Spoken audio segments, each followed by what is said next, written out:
Olá pessoal, todos bem por aí? Tudo certo?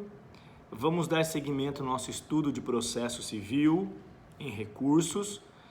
Já encerramos a nossa última aula, a teoria geral dos recursos. Fizemos um apanhado de todo o nosso conteúdo na nossa última aula, fazendo uma revisão geral, tirando dúvidas. E eu espero que a partir de agora estejam todos nivelados para que a gente possa continuar com o nosso conteúdo. É um conteúdo muitíssimo importante a partir de agora, porque estudaremos cada um dos recursos previstos no artigo 1009, na sequência do artigo 1009. Isso quer dizer que o nosso primeiro tema, o primeiro tema que veremos hoje, é a apelação. A apelação é o primeiro recurso previsto no artigo 1009, não à toa. Pessoal, é o recurso com certeza mais importante de todo o arcabouço recursal brasileiro. Certamente o recurso mais antigo de todos, o que inspirou todos os recursos. Se nós estudamos as características, os princípios, os efeitos dos recursos, saibam que a apelação é basicamente o recurso que congrega, que agrega todas essas informações que nós vimos até aqui. É como se ele fosse um grande painel de observação dos recursos. Nós conseguimos verificar quase todas as características por meio da apelação. Claro, algumas questões são sui generis, mas de maneira genérica, a apelação é o exemplo mais utilizado para estudo dos recursos. Ele é, como eu disse, o mais utilizado hoje em dia e não é à toa. Ele é o mais utilizado porque consegue expandir os seus efeitos, consegue tratar de assuntos diversos, consegue aprofundar determinadas questões, consegue ampliar determinados efeitos, como a gente vai ver na sequência. O que é importante para nós? Primeiro, entendemos o que é a apelação. A apelação é uma modalidade recursal, é uma espécie de recurso, prevista lá no artigo 1009, inciso 1. Desculpa, no artigo 994, inciso 1. Esse recurso de apelação é o recurso, como nós já vimos, vocês sabem disso, é o recurso destinado, o recurso cabível, contra as decisões que encerram o processo, contra as sentenças terminativas ou definitivas, que encerram o processo sem resolução do mérito ou com resolução do mérito. Da sentença cabe a apelação, é o que diz o artigo 1009. Isso quer dizer que a apelação é a espécie de recurso que se utiliza em face das sentenças de primeiro grau, que tem por finalidade levar ao segundo grau a reanálise, o reexame, a reapreciação de todo o conteúdo observado no curso do processo, podendo inclusive trazer questões novas em caráter excepcional, mas também podendo abordar questões diferentes daquelas que até então foram suscitadas. Nós já vimos algumas questões de efeito translativo e isso está também passível de ocorrer na apelação. Muito bem, então o conceito de apelação é esse: espécie de recurso cabível contra as sentenças de primeiro grau.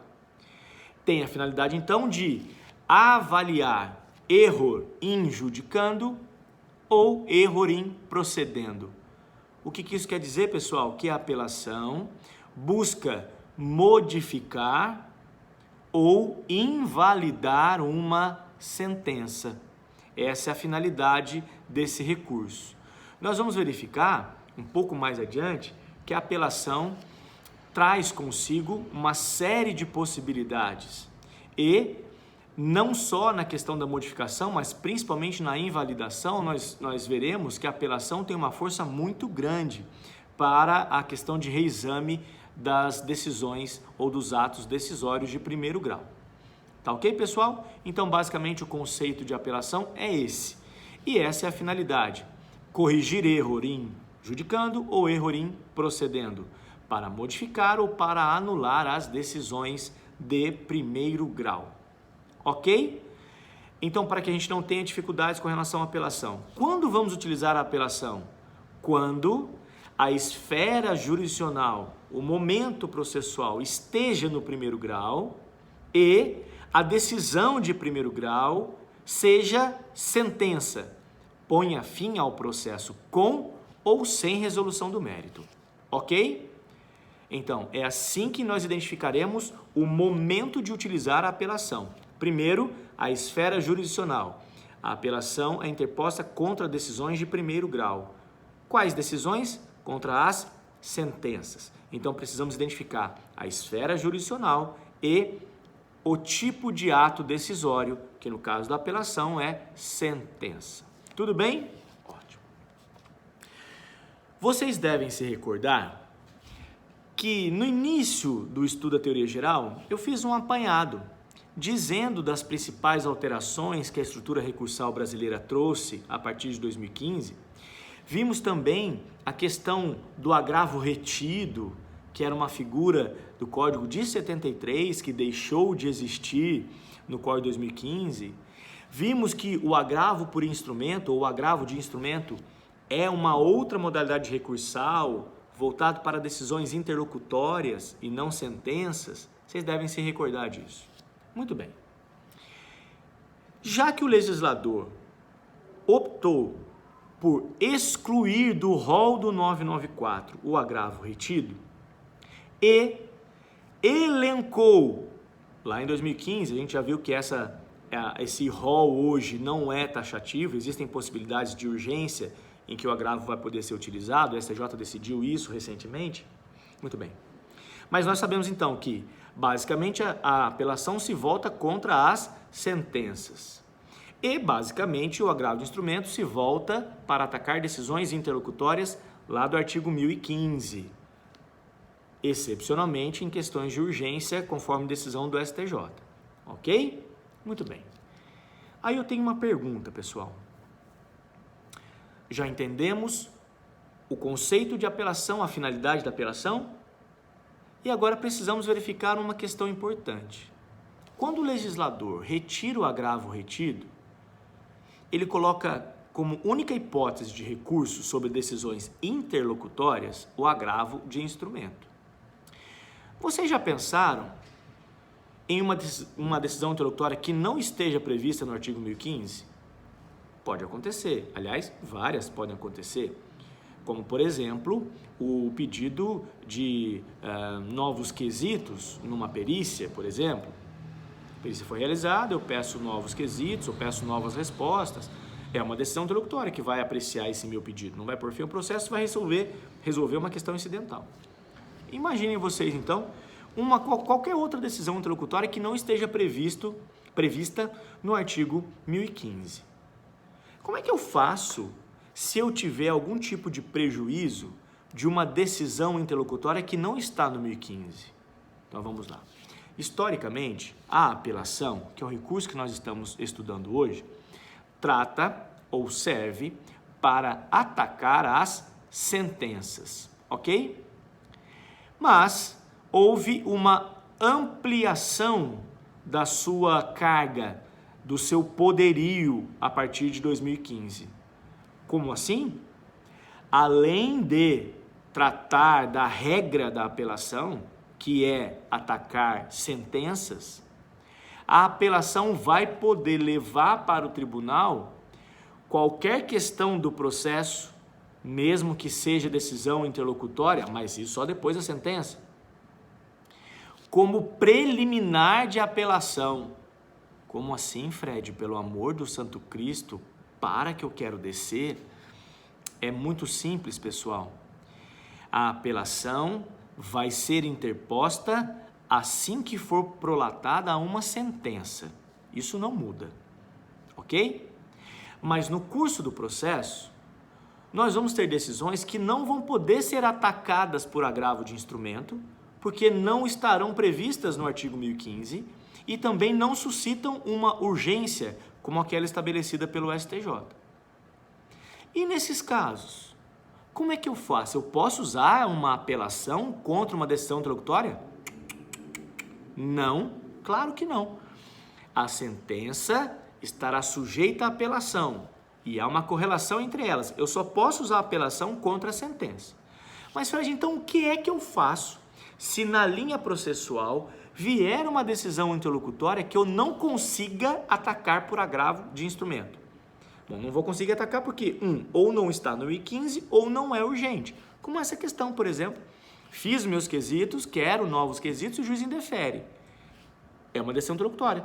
Resolveu uma questão sem pôr fim ao processo e traz prejuízos. Mas não há uma urgência porque os quesitos principais foram respondidos. E aí, como é que eu faço?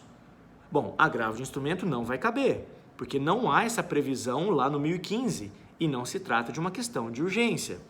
Ok? Então, se não cabe agravo de instrumento, o que eu faço? Engulo a seco? Aceito uma decisão como essa, que prejudica a parte e que pode gerar, para mim, um prejuízo depois, né, grande, porque eu não consegui a resposta de um quesito? Como é que eu faço? Bom, eu guardo essa decisão no meu coração, aguardo a sentença e quando chegar a sentença, antes de eu tratar do conteúdo total do meu recurso, do mérito, eu abro um assunto, um elemento, um tópico e digo lá, preliminar de apelação. Nobres julgadores, antes de avaliarem o mérito do meu recurso, o mérito da minha apelação, eu quero dizer aos senhores que no curso do processo teve uma decisão interlocutória que eu fui afetado, ou sobre a qual eu fiquei indignado, mas não pude agravar porque não era caso de agravo e também não havia urgência. Mas eu quero que vocês verifiquem se não houve uma nulidade nesse indeferimento. Essas decisões que foram interlocutórias e que não são passíveis, não estão sujeitas ao agravo do instrumento, vão poder ser suscitadas na apelação em preliminar. Não imediatamente após a decisão interlocutória, o processo vai seguir. Então vamos lá, estamos na fase de instrução. Peço a formulação de novos quesitos, o juiz indefere. Tudo bem? Em razão de uma nova perícia, uma coisa assim. O juiz indefere.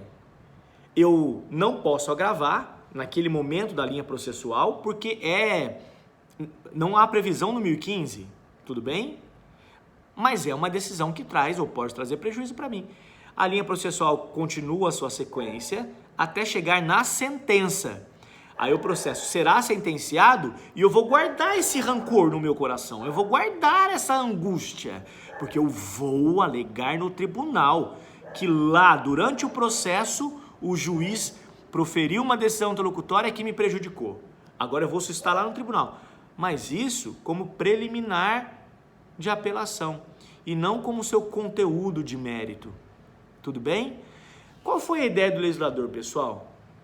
O legislador transformou aquilo que seria objeto de agravo retido. Lembram-se do agravo retido? Era uma modalidade, hoje não existe mais, porque existem as preliminares da apelação. Era uma modalidade recursal que era interposta imediatamente após uma decisão interlocutória e que ficava retida na contracapa dos autos. Quando os autos subissem ao tribunal, antes de julgar a apelação, o tribunal julgaria agravo retido. Não faria, aliás, nunca fez o menor sentido o agravo retido. O que o legislador fez foi condensar as hipóteses de decisões interlocutórias que já passaram, poderem ser discutidas em âmbito de apelação. A doutrina traz um nome para isso, essa previsão está lá no artigo 1009, parágrafo 2º. Aliás, parágrafo 1º. A doutrina chama essa circunstância de decisões interlocutórias não preclusas. Voltando, decisões interlocutórias não preclusas. Por que não preclusas? Porque não estão sujeitas a agravo de instrumento, ou porque não estão no 1015, ou porque não são urgentes. E por isso, embora sejam interlocutórias, elas vão poder ser arguidas lá no final, depois da sentença, em sede de apelação. Então a apelação, e vocês hão de concordar comigo, ganha um reforço. Além de cuidar das sentenças, eu também posso, no momento da apelação, ao final do processo, depois de uma sentença, voltar e ficar indagando ou propondo a rediscussão, o reexame, a reanálise de uma decisão interlocutória que aconteceu lá no curso do processo, mas que não pôde ser agravada por alguma circunstância, falta de previsão no 1015 ou falta da urgência que obedeça, que atenda à exigência do STJ, eu não podia, na época da linha processual, no curso do processo, usar o agravo de instrumento. É só se olhar no 1015. Se tem previsão no 1015, eu posso usar o agravo. E se não tem? Bom, se não tem, eu fico quieto durante o processo, se não for urgente, não é, pessoal? Mas se houve uma decisão interlocutória que não está sujeita ao agravo e que não tem urgência, eu fico caladinho durante o processo, guardando aquele rancor no meu coração, guardando aquela indignação, porque em algum momento eu vou botar para fora. E qual momento eu vou botar para fora? Quando eu apelar, se eu apelar. Porque pode ser que lá na sentença, mesmo o juiz tendo indeferido novos quesitos, ele julgue procedente o meu pedido. E aí mesmo que ele tenha indeferido novos quesitos, aquilo não trouxe para mim um prejuízo. Nem apelar eu vou. Então, se eu apelar, quando eu apelar, antes de tratar do mérito da apelação, eu vou trazer um tópico chamado preliminar de apelação. Podem até colocar decisão interlocutória não preclusa. Preliminar de apelação, decisão interlocutória não preclusa. Por que não preclusa? Porque eu estou arguindo agora e ela aconteceu lá atrás no processo, sem nenhum tipo de efeito de preclusão. Ok? Então isso é fundamental, pessoal. A apelação sempre foi e sempre será o recurso voltado para atacar as sentenças terminativas ou definitivas, mas contra as sentenças. Entretanto, a partir de 2015, as sentenças trazem consigo uma ampliação do seu escopo e, após a sentença, depois de toda a linha processual, ela vai poder trazer também no seu conteúdo, em sede de preliminar, antes do mérito recursal, aquelas decisões interlocutórias que aconteceram durante a linha processual, que não puderam ser agravadas por instrumento, porque não estavam no 1015 ou não eram urgentes, e por isso agora, na apelação, já que o recorrente teve prejuízo, vai poder suscitar isso na apelação para dizer: tribunal, houve uma nulidade, eu fiz um pedido de novos quesitos, por exemplo, o juiz indeferiu, era uma decisão interlocutória que não era urgente, que não está prevista no 1015, por isso eu não agravei naquela época, mas agora eu quero alegar em sede de preliminar de apelação. Ok. Os julgadores, quando forem analisar, vão dizer: vamos primeiro analisar a preliminar, o que ele está alegando aí? Bom, o recorrente alega que requereu a formulação de novos quesitos, que foi indeferido pelo magistrado e alega que isso trouxe prejuízos e pode gerar nulidade à decisão. Vamos votar? Vamos. Alguém concorda com isso? Não. Não há nenhum prejuízo, a decisão fica mantida. E se eles arguissem, aceitassem essa nulidade? Eles poderiam anular toda a parte de instrução da perícia. Ok? Tudo bem? Então vejam, essa é uma atualização, uma nova roupagem da apelação, dentre outras que nós vamos analisar, que é fundamental. Ou seja, a partir de 2015, a apelação serve também para trazer consigo decisões interlocutórias não preclusas, mas pelo amor do Santo Cristo. A apelação vai ser interposta depois da sentença. Não vai haver apelação depois da decisão interlocutória. Na linha processual, a decisão interlocutória será proferida aqui. Não vou agravar porque não cabe agravo de instrumento. O processo continua até a sentença. Na sentença ou da sentença cabe apelação. E aí na apelação eu vou pôr para fora o meu rancor, o meu ódio de quando aquela decisão interlocutória foi interposta. Mas é na apelação, não é logo após. Exatamente por isso que não preclui, porque essas questões não passíveis de agravo de instrumento, decisões interlocutórias não passíveis de agravo de instrumento, poderão ser suscitadas em preliminar de apelação. Artigo 1009, parágrafo 1º. Ok? Então, contra a sentença cabe apelação. Contra as decisões interlocutórias, se tiver no 1015, agrava o instrumento. E se não tiver? Bom, se não tiver no 1015, se não for urgente, eu vou aguardar o trâmite processual e assim que vier a sentença, assim que for proferida, prolatada a sentença, eu vou poder apelar. E, ao apelar, vou criar um tópico antes do mérito, como preliminar de apelação, assim como existem preliminares de contestação do 337, lembram das preliminares? Que antes de falar do mérito da defesa eu alego as preliminares do 337, basicamente a mesma coisa na apelação, só que na apelação eu não vou falar do 337, eu vou falar de decisões interlocutórias que não puderam ser agravadas. Ok? Então, neste vídeo nós fizemos uma introdução com relação à apelação, vimos o conceito de apelação, vimos as finalidades da apelação e vimos a amplitude ou uma parte da amplitude da apelação com relação às decisões interlocutórias não preclusas.